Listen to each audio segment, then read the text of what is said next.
My guest today enjoyed an enviable career. Success and adulation were part of what he enjoyed. And then an equally dramatic fall from grace in 2009 when things changed. And finally, after 2 years of imprisonment, Rajat Gupta has decided to tell his story. Joining me on the show today is the man himself. Mr. Gupta, thanks very much for joining us here on CNBC-TV18. You know, you've penned down your side of the story, and going through the book, one of your biggest regrets is the fact that you didn't actually testify during the course of your own trial. Right. So this is your way of telling the world what actually transpired between 2008 and the time that you were imprisoned. Will it change anything, is the question? Will it change perceptions that have already been made? Because these are not allegations that have been leveled against you. There's been a trial. You've appealed in 2014, you've appealed in 2015, you appealed in 2016. You've lost all of those appeals. What do you hope to achieve with this? It has nothing to do with the case. I mean, I am telling my side of the story, but this is not to relitigate the case or not to defend myself.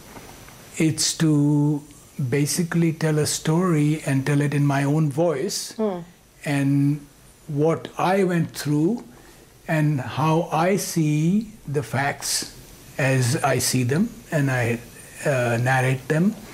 The facts themselves are not any different from what they were in the trial. There is not a fact that is at odds. It's how you interpret different things. And I'm not looking for, as I said, relitigating the case. As you correctly pointed out, I mean, I resolved to fight it all the way. I fought it for 7 years. I lost every battle. It's unfortunate. The prosecution was able to weave a very believable but not true story. You say it's a not true story. You say that if you had told your story and presented your story to the jury, perhaps the outcome of the trial would have been very different. You talk about how what the prosecution had against you was largely circumstantial evidence.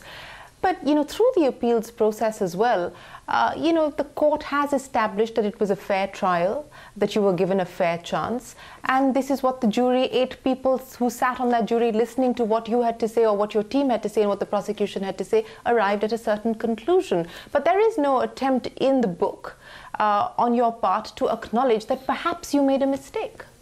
No, you know, I acknowledge a number of mistakes in the... But the only issue, the poor choice of business partners. No, not only that, whether I should have said something in terms of saying that it was a board discussion, etc. But the fact that I know I'm not an inside trader, okay? I know I did not benefit. There are 3 essential things in an insider trading. One is you should have passed inside information. You should have passed it with criminal intent. And you should have a quid pro quo and a real benefit out of that. They were not able to establish many of those things. Only the first part, they were saying circumstantial, here's circumstantial evidence why we think he must have communicated something. There was no benefit, they acknowledged that. There was no quid pro quo. There are many questions you could ask about. I'll give you a few examples. You know, why would Raj Rajaratnam, when I'm asking him advice, should I leave Goldman board and join KKR? Yeah. Why would he say, leave Goldman board if I'm an informer to him? Yeah. Right?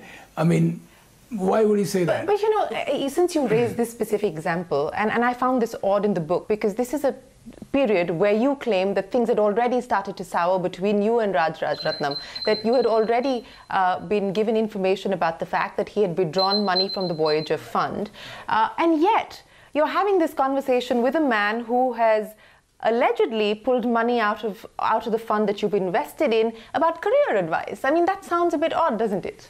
No, here it is, that, you know, what he did was a little strange in this sense, that he took out his equity without giving me my share of it. Right. Okay? Now, legally he's perfectly in the right, he has a right to do that, actually. But what happened is that it depleted the equity in the fund. Right. Now, also, I was going after him to get me the information. I learned it third hand. I had no... Finally, the accounts came and there were footnotes, right? Which was in the summer. And now I knew. Now I had to really say, okay, Raj, was there a reason? Give me the accounts. And he was avoiding doing that. I'm not a kind of person who, I just couldn't believe that he would do that. I thought there's some explanation. That doesn't mean I was never a friend of his. It was a relationship that was going sour because of, we'd already decided we're not going to be partners in, NSR. So, yeah, he called me to ask about a Goldman meeting he was having with the CEO. And in that conversation, I was debating through my mind whether I should join KKR or Goldman, and Yeah. I asked him. He's in the financial industry. It was a natural question to ask. The reason I asked you that question, I think a lot of people who will go through this book and who probably have tracked the course of that case will find it odd that after you first came to know of him withdrawing money from the Voyager fund, you were upset, your secretary and you tried to contact him seeking information, but you did nothing more than that. No, no. You didn't sue. No. I contacted a lawyer. It's in the evidence. I contacted a lawyer. I was about to sue him. Then what happened was that Raj Rajaratnam then called me or sent me an email. I forget what it was, acknowledging that the money was lost, and then he was going to try to negotiate with the banks to recover part of the equity. In those days, the banks were, giving haircuts to loans and so on. And I said, okay, please go ahead and do that. That was what he was doing. And in the middle of that, if I said, okay, Raj, not only that, you withdrew, then we would get into a debate about whether it was legal for him to withdraw it. It was not certainly in the partnership spirit, but it could have been legal to withdraw money. But it leaves zero equity or very little equity in the thing, and the fund went down. So I never, after it was, that effort went on till January, and then I never actually, I may have spoken to him once after that, and I confronted him, and by that time it was no point suing him, It was that situation. It's interesting. I mean, this is your side of the story, and if I could say that, to my mind, the way that you've articulated your story, there's a very clear villain in the piece, and it's not Raj Rajaratnam, at least not in my assessment of your story. The villain in the piece has actually turned out to be the U.S. Attorney, Preet Bharara. I mean, you speak in this book about Preet wanting to go after you, of you being the soft target, of you being held up as the poster boy for everything that was wrong with Wall Street. And you actually, towards the end of the book, have even made peace with Raj Rajaratnam. Is this accurate? Have you made peace with him, and you actually hold Preet Bharara in a sense responsible for everything that went wrong? No, let me just try to elaborate on that. On Raj Rajaratnam, I met him in prison. We were in the same prison. Okay. I said two things. I'll just summarize. I said two things to him. One is, I do hold him responsible for my. The reason I was there is some discrete things he said, which were complete exaggerations or so on, which is what they used as hearsay, circumstantial evidence. I also thanked him for not doing what prosecutors typically do, which is, I'll give you 5 years off, you testify against Rajat. He told me, I have nothing to testify against you. So I told them, no. I told the government, I have nothing to testify against him. Why would I testify? Now, for an 11-year sentence, he was getting 5 years off. That is a straightforward bribing a person, and he didn't rise to that. I give him credit for that. I respect him for that. In terms of Preet Bharara, I mean, you start with the fact that they have not been able to hold accountable even one banker. Yeah. Now I ask you the question, what is the value of going after me when I didn't make any money, there is no proof of conspiracy, and it has nothing to do with the financial crisis. Can you hold some, why don't you go after who are the real culprits? They were not able to go after any of them because they were too powerful. Okay? This is an acknowledged fact. Even legal minds write about this chicken shit club of prosecutors who go after people they can win. So what happens is that the incentives of prosecutors are lined up to racking up wins because they have political ambitions and they want to say he got huge amount of publicity. Yeah. He's cracking the Wall Street. And there may be some truth to that. No, but he didn't crack Wall Street in terms of just the people who really caused the financial crisis. So yes, he went after people who he could win. And not only that, he tried tactics. For example, charging me before Raj Rajaratnam's case and trying me in absentia. I was the headlines in half the days in Raj Rajaratnam's case, when Raj Rajaratnam himself was never charged on Goldman or P&G. So why are you doing this? Is to poison the entire. And honestly, the media swallowed that. I was in the headlines in Raj Rajaratnam's trial. He was not even charged on Goldman. So I can only say that this is prosecution driving to make sure they got me, to make sure the win is not about a search of truth. There has been criticism of what some would argue misplaced priorities on the part of Preet Bharara and the US Attorney's Office of not going after the big fish, so to speak. That's a mild way of okay, that might be a mild way of putting it, but as I said, there has been that criticism. Yes. But you repeatedly during the course of the book talk about almost as if this was a personal battle between him and you. You talk about how he tried to get after you on Diwali and Dussehra, and knowing the significance of that for somebody like you, an Indian immigrant like you, those days. I found that interesting that, he's actually the most central character in a sense in the book. He's only about less than 1% of the book. But the emphasis, emphasis on, and the impact that he seems to have had on you. Of course he has had it is emotionally extraordinarily draining when you get charged on Diwali. Here you are, you're wanting to celebrate with your family.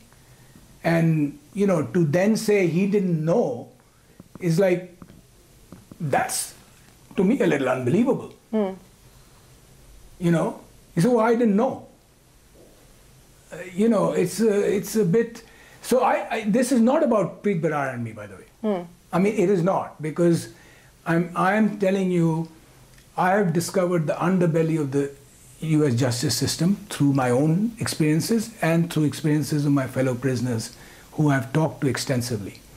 There are some significant misaligned incentives. And everybody acknowledges that. Nobody is saying that it's not there. It's not about, I'm not singling out Preet. Preet is just like any other, politically ambitious prosecutor. No, it happens to be that he comes from the same background as me and so on, so it's interesting in that sense, but... The immigrant versus the immigrant. The Indian immigrant versus the Indian immigrant. Perhaps he wants to make sure that people understand he's not, he's impartial and he, et cetera, et cetera. But it's really not about, we are having a chat mostly about sort of whether this is a defense of my case. It's not. I wrote a book because I felt that it's an interesting story. There are many lessons from this. And I wanted to write it for young people. I wanted to write it for my children, grandchildren. I want people to see themselves in some part of the story. You face choices. You make good ones, you make bad ones. And you learn lessons. So that was my purpose. I can defend my point of view, but that's not the purpose. You've vividly described your childhood years. You've described the time that you made the move from India and moved to Harvard, and then, of course, your years at McKinsey. There's something interesting that I found, that through the course of the book, there's almost this impression of the world sort of sometimes conspiring against you. You describe these moments in your childhood. You describe this while you were at Harvard, and you keep talking about how you were this overstretched man who didn't have enough time to deal with his own personal affairs, so to speak.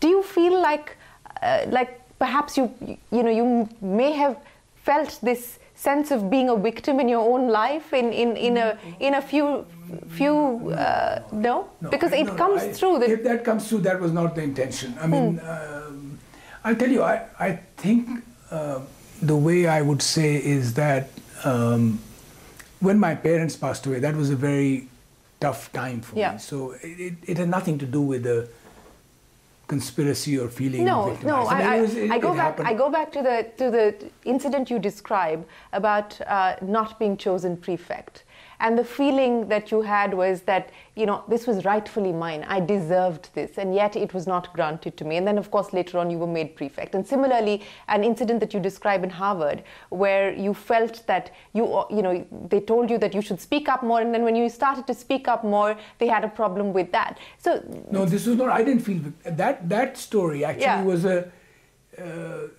was more interesting from a different angle altogether. Right. Which was that, I'd been studying at IIT for 5 years. I was tired of going to school. So it gave me an excuse actually for 3 courses, I didn't even read the cases.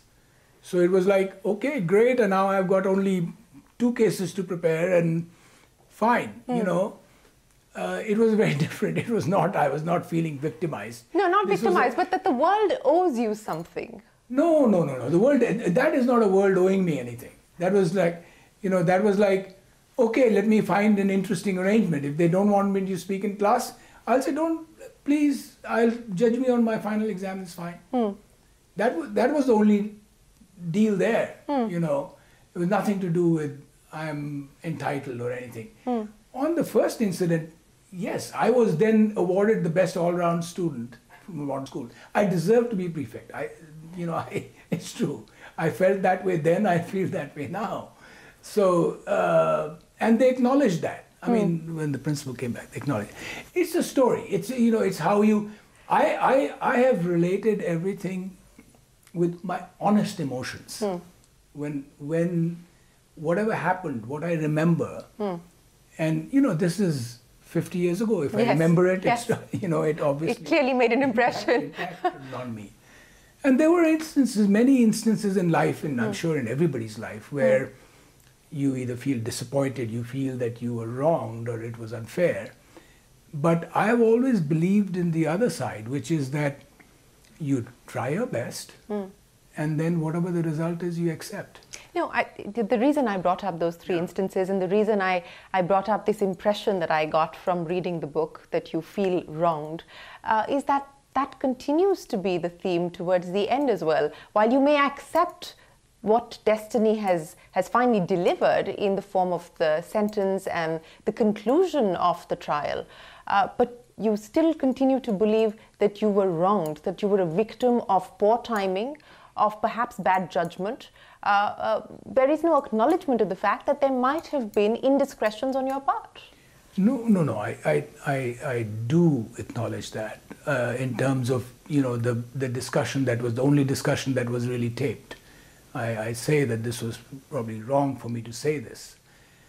In terms of what you're saying about victimization throughout my, honestly, since my days of high school, I feel I had a charmed life. I never felt victimized. I mean, I don't know, I was lucky in many places. I probably wasn't going to get a job in McKinsey. I got a job in McKinsey because somebody recommended me. I was the most unlikely choice to head up McKinsey. I was in the right place at the right time, and I got elected. I did many things that were very lucky. And, I had a pretty charmed life till this happened. So I never felt victimized. Now, in this particular case, it's not about victimization. Yes, I feel wronged. I think it was unfair. and I think I'm innocent. I say that clearly, and I will say that always. But I'm not saying why me. Look at me. I'm so, feel sorry for me. No, I'm saying this happened. I fought the best I could. Yeah. I fought the longest I could. I lost. It's okay. It's the outcome. And again, I go back to my impressions from the book. It also seems to be your way of holding people to account. People who stood by you and people who you believe stabbed you in the back or didn't stand by you. I mean, I think that the reference is to Lloyd Blankfein, for instance, very clear that you believe that he didn't do what he ought to have done for you. Your former partner at NSR, Parag Saxena, and there are many others who you name each individual or many of those individuals, the ones who stood by you and the ones who didn't. Is this also an attempt, as I said, to hold people to account? No. I mean, I'm not seeking any retribution it's more to me how I saw the story. And I've only, picked up things which really affect. I'm telling you where it hurt when McKinsey did what it did. It hurt when Parag, who, I was instrumental in creating the fund, when he kicked me when I was down. It hurt a lot. So I tried to make it an honest book. I'm not nuanced language here and there and all that. So, it's just that. And by the way, I don't have anger towards any of them. I'm not angry at Preet Bharara. Why did he do this? I'm not angry at. I felt that he did some things that were not right in terms of his rulings. There were many. I've written about most of the disappointments I had. I've written about most of the misjudgments I thought I made and mistakes I made. It's as honest a story as I can tell. You feel most let down. I mean, there are a few people, but McKinsey particularly, you feel that that they didn't stand by you, and the manner in which they disassociated themselves from you, the firm as well as some of the partners, etc. You spent 37 years there, 9 years leading McKinsey. That was one of the biggest disappointments? Yeah, I would say, but let me put it in context. I am a product of McKinsey. What I am and what my skills were and what my capabilities were, what I was able to accomplish, the biggest part of that goes to McKinsey. So I owe a huge debt to the firm for teaching me many things. Leadership, problem solving, you name it. So I have the greatest fondness for the firm, and I am a partner of the firm. I will always remain one. But you've been scratched out of the alumni directory. I've been scratched out of the alumni directory. Scratching me out of the alumni directory was very hurtful, but it doesn't say I'm not an alumni. I am. But do you understand why? Because obviously they would, it's a reputational issue, and which is probably why they decided to distance themselves from you. The world knows I'm a McKinsey alumni. I don't think they scratched anybody else out of the McKinsey alumni book, ever. Even Anil Kumar is on the alumni list. So that argument doesn't go very well with me. They went beyond values and beliefs they always have had, It's a universal value. You're innocent till you're proven guilty. They didn't behave like that. They behaved I was guilty till I was proven innocent. They believe in partnership values. Partnership values means you actually protect your partners. You don't hit them when they're down. This is not the McKinsey I grew up in. So I was very disappointed and very hurt. Through the book, you're conflicted on whether you should have taken the stand or not. Yes. And you wanted to, but eventually, between your lawyer and your family, the overwhelming opinion was that you shouldn't, and you decided against it. Is that the only thing that you would change if you could go back? Oh, no, many things. I should have never gone back to the Goldman board. Just start with that. You should have taken on the KKR appointment. Or... No, I did take on the KKR. Yeah. Goldman begged me to come back. Come back. You know, and it was all decided. Press announcements were written up, and I should have said, if I were hard-headed, I should have said, these guys rejected me. They wanted me to make a choice. They said either KKR and I or made Goldman. the choice. Yeah. I made, okay, then in that case it's KKR. I'm resigning. Okay, you're resigning. And then 3 days later they come back and say, please come back, don't do it. Now, I, out from a sense of duty, stayed on. I should never have. You know, knowing how the organization itself reacted. If I had not done it, it's a mistake. It's a mistake, professional mistake on my part. Okay. So there are not testifying is, in my books, a mistake. Now, none of the first definitely would have avoided this whole episode in my life. Yeah. Testifying or not, I'm not sure whether it would have changed the outcome or not. I don't know. Nobody will. Nobody can know.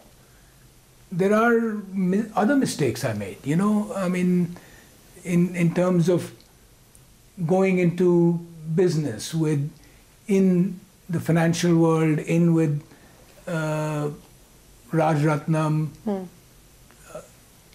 probably was a mistake. In hindsight, you can have many mistakes in hindsight. You know, you look at it at that time, even Raj has faced some revisionist history. I checked with Hank Paulson before I went into business. He came with this sterling reputation and recommendation from no less than Hank Paulson, who was the guru of the financial institutions. So, you know, as you look at everything that's transpired, and we just spoke about 2008, and you do believe that the outcome of this entire trial would have been very different if it hadn't happened in 2008 because of the anger against Wall Street and the anger against what had happened with Lehman and big business.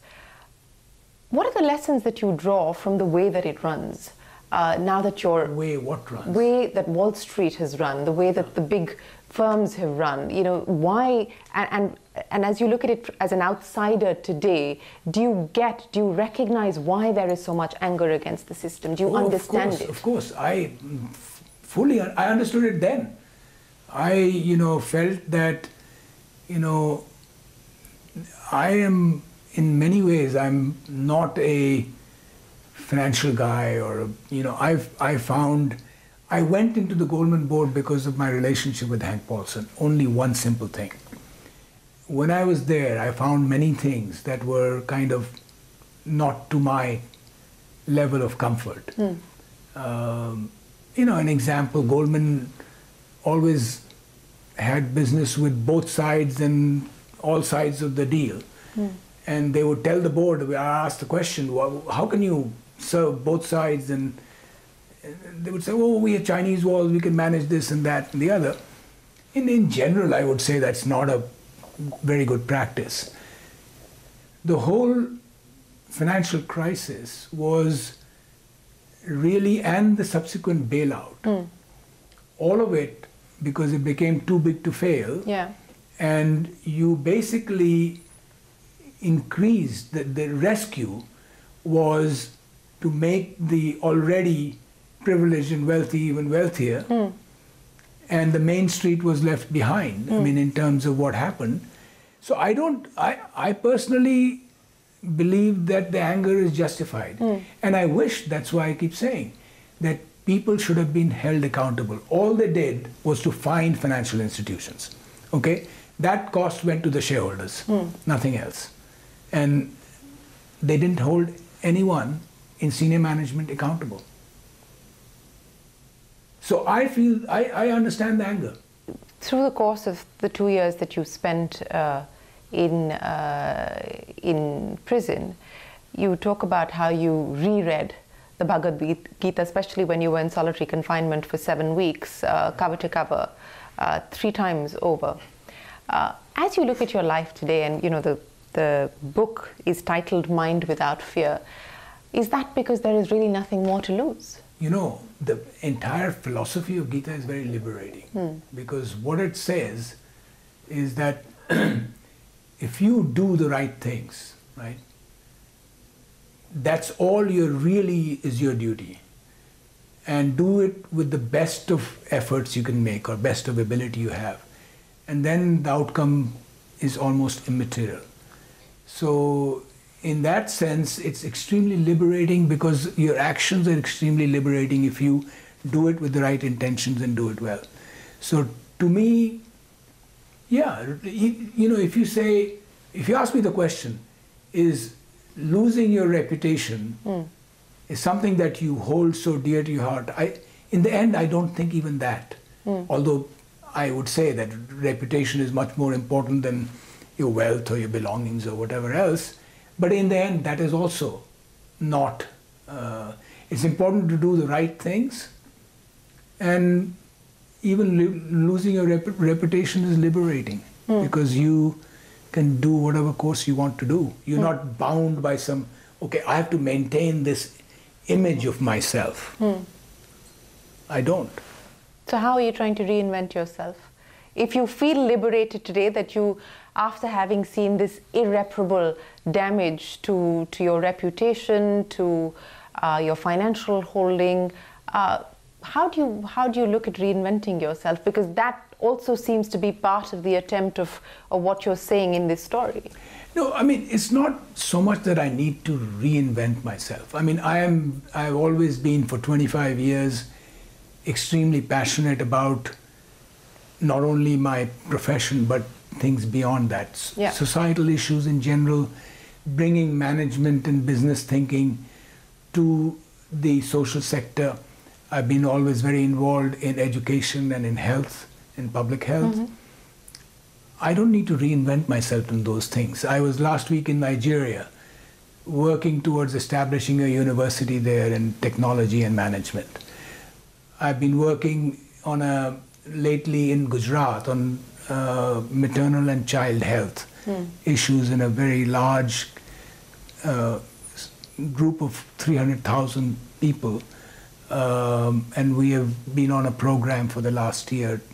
I don't need to go into the details, but basically it's about women and child health. So these are not reinventions. This is what I had always done. I think probably I'm 70 now, so the reinvention is I spend more time with my family. I spend more time with myself. I spend more time traveling, so on. So that's probably the shift in terms of I have no particular desire to, I don't feel I have to prove anything. I just do what I enjoy. I do spend time with people I enjoy spending time with. I work on issues that I'm passionate about. And I spend more time with my family and friends. Since you talked about this book being, or your story being a lesson for others who are looking at business and at the world of the corporate world and so on and so forth. Through the course of the trial, the prosecution's argument was that this was about greed. Yeah.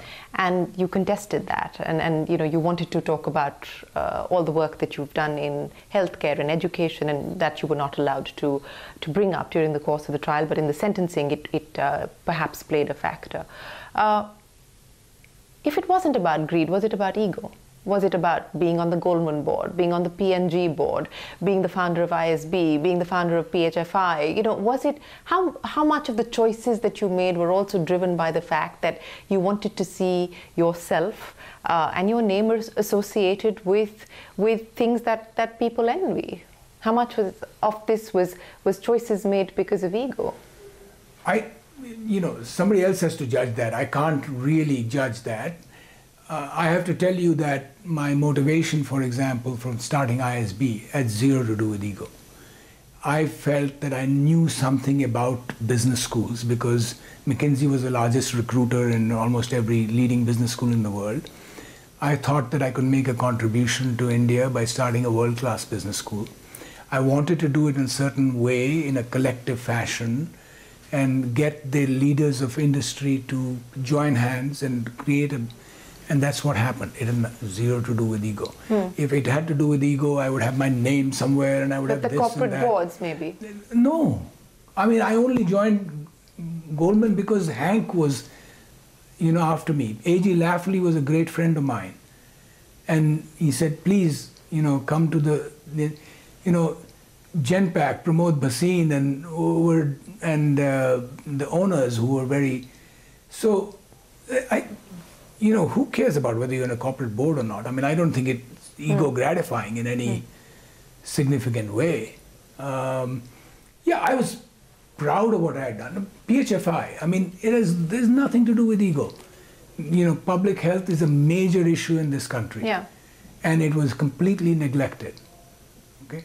If I were about ego, I would do other things, honestly. But do you think that maybe one of the lessons that you didn't learn through the course of your career was the art of sacrifice, of doing less and You're right about not sacrifice, art of saying no. Yeah.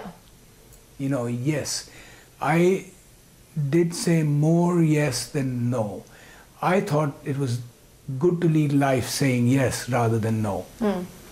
And because if you had something to contribute, and there is nothing that I have done where if I couldn't add value, I didn't do it. If I added value, but in spite of that, I should have said no to more things, because in the end, as I describe in the book, they got to a point where I was overwhelmed with, good things, nothing bad about them, and where I could make a contribution. But because I was engaged and fragmented so much, perhaps I was not able to do as much as I probably could have done. Onwards, what would be some of the other things that you would like to change? I would. There are probably, I'm trying to think. Yeah, I could have, I was a little bit too trusting. I should have probably sued Raj Rajaratnam immediately when I... That's the question I asked you. Why wouldn't you? Because, I never sued anybody in my life. And I thought, why would this guy cheat me? There's something wrong. There's something missing in this. Let me ask him about the information. But he wasn't giving you the information according to your own account. Yeah, exactly. And yet you chose not to act. Yes, but no, I consulted a lawyer. And you'd imagine my life a little bit. I would go, I'd be traveling around for 2 weeks all around the world. I'll come back and I'll have one day to focus on it. I'll make a call to the lawyer, or I'll make, call again to Raj Rajaratnam, see where, and then it would go out of my mind for the next 2 weeks I'm running around. So I cannot fully explain to you. I will speculate. It's partly because I never sued anybody in my life. Partly because I thought, what is this? Would he do that? I mean, it doesn't make any sense.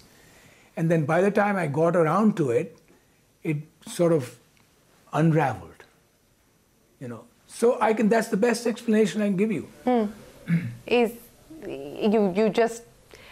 You talk about how you perhaps have been trusting and naive, and you say that your wife later told you that she didn't trust Anil Kumar, who's again one of the central characters in how all of this played out. She had misgivings about several of the other people that you had business dealings with through the course of this book. I mean, why would you be such a poor judge of character?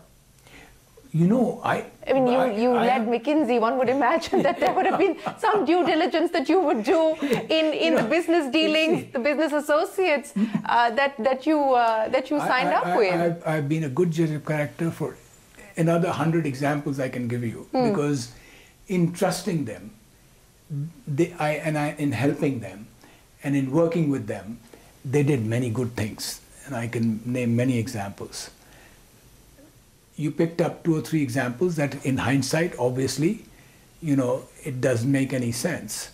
But just to tell you about Anil Kumar, I mean, yeah, he did what he did. He didn't know anything about the case, he testified.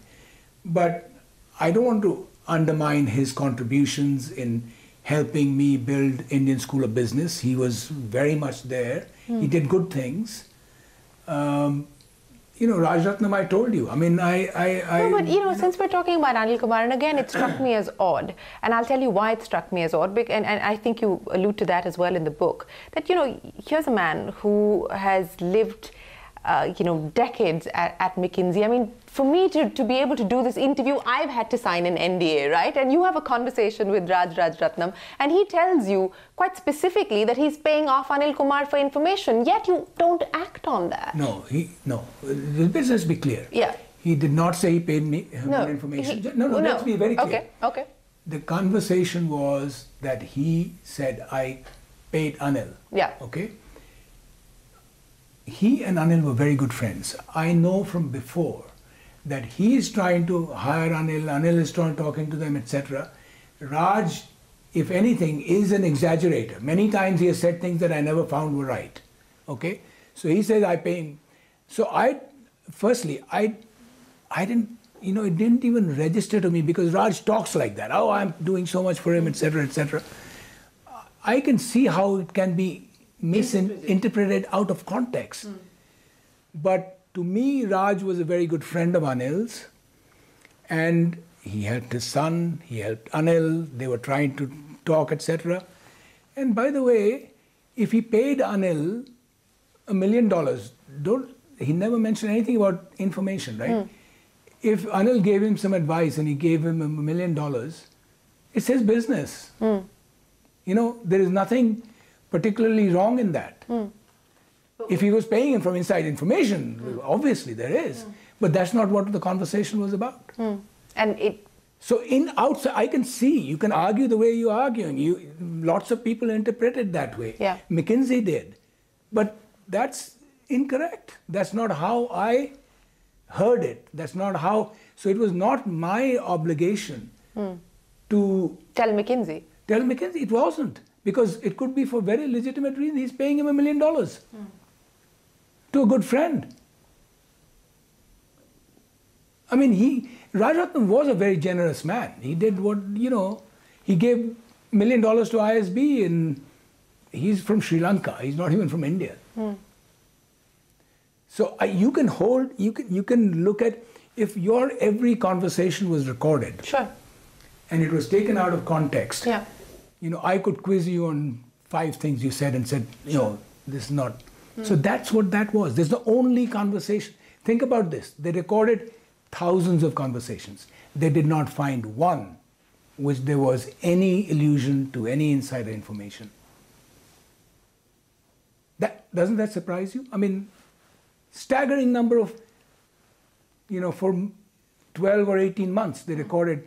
I had many conversations with Raj. If as you said at the start of the show, that this book is not an attempt to relitigate, are you giving up on the appeals process now? No, it's done now. I have no more appeal left. So it's done. So you have to make your peace with what has happened. Well, you haven't. The fact that you're appealing means that you haven't made your peace with it. No.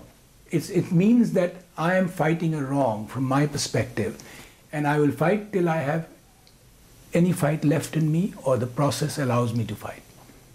So it's like, that's my karma yoga. I mean, I'm going to do everything that I think is right, is just, and I did it, and the outcome was I lost.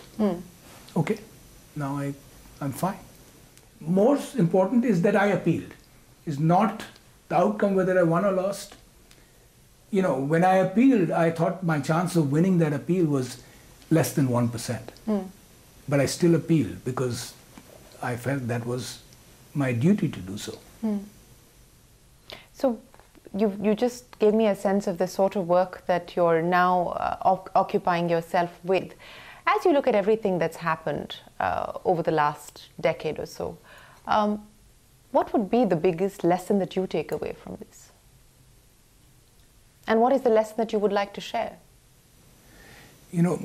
I hope my book is strewn with lessons you can deduce, and they are relatively nuanced.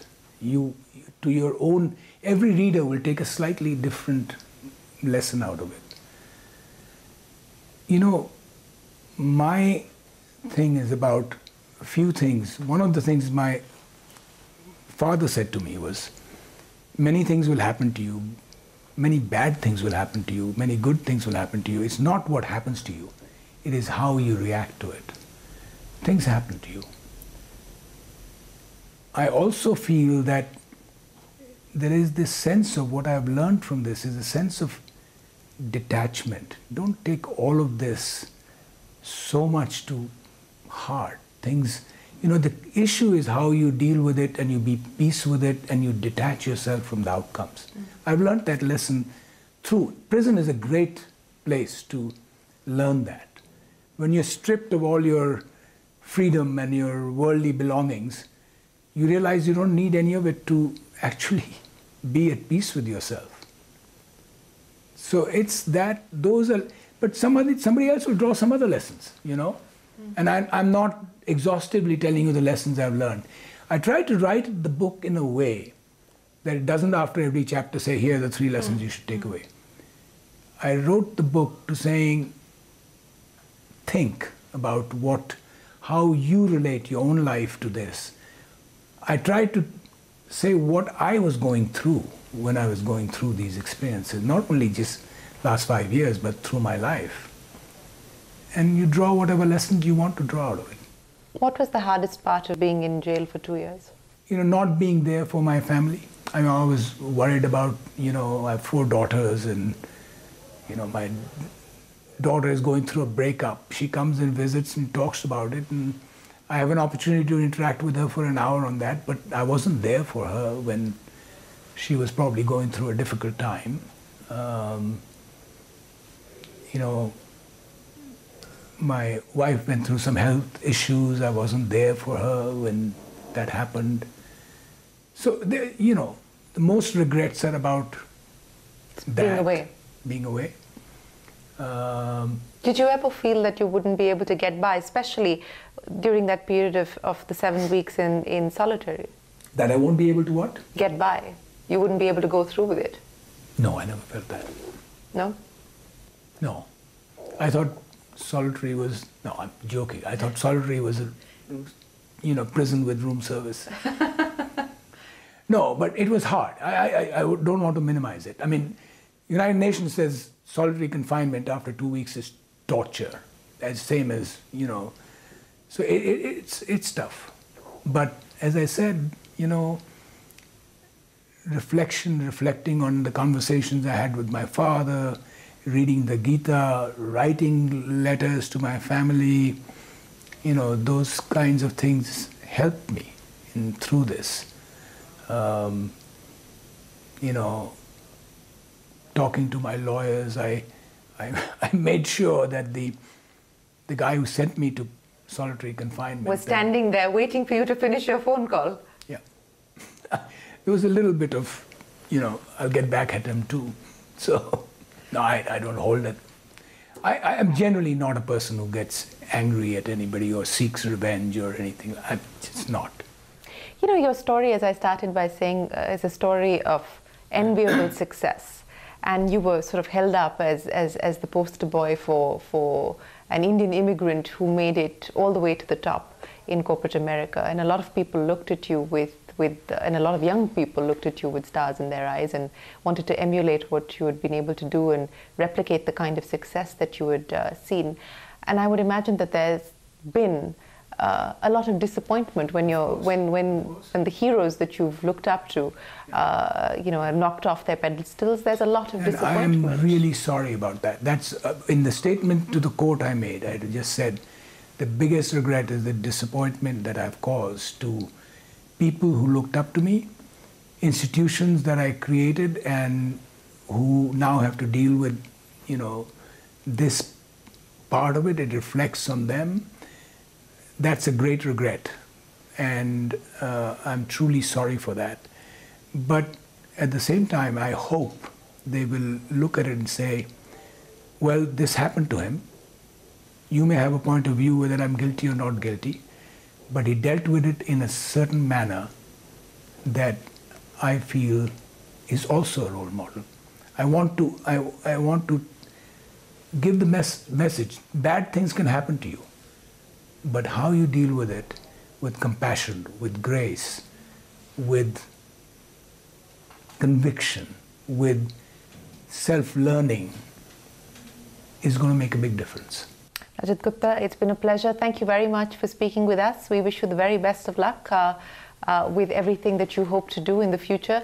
And thank you very much for sharing your story with us. Thank you. Well, with that, it is time for us to wrap up this CNBC TV18 special. From all of us here, goodbye. Many thanks for watching.